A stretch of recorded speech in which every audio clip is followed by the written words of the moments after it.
Chers auditeurs, chères auditrices, notre radio, bienvenue. Radio des Sans-Voix vous propose le portrait de Zulikha Hadi dans son émission Artisans de la paix. C'est moi la voix. Non, c'est moi la voix. Non, c'est moi la voix. Nous sommes la voix. Nous sommes tous la voix des sans-voix.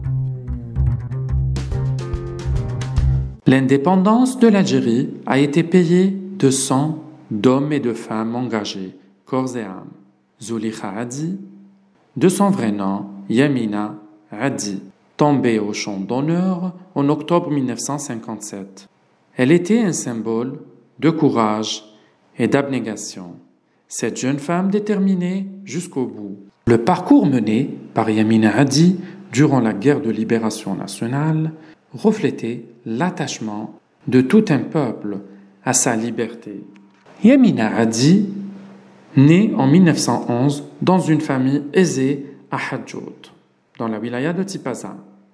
Cela ne l'a pas empêchée d'adhérer pleinement à la révolution algérienne. Juste après avoir terminé ses études, Zulikha s'est installée à Ain Qiba, à Cherchel, en compagnie de son mari. Sa vie allait prendre une autre tournure, après que deux êtres qui lui sont très chers sont tombés au champ d'honneur, son mari et son fils Habib.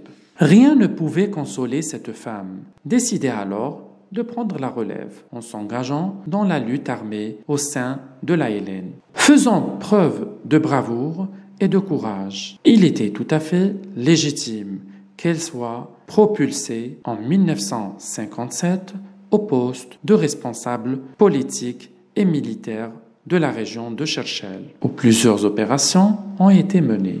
Et ce qui devait arriver est arrivé en septembre 1957. Elle savait que le chemin choisi était parsemé d'embûches. Zulikha sera arrêtée par les militaires français.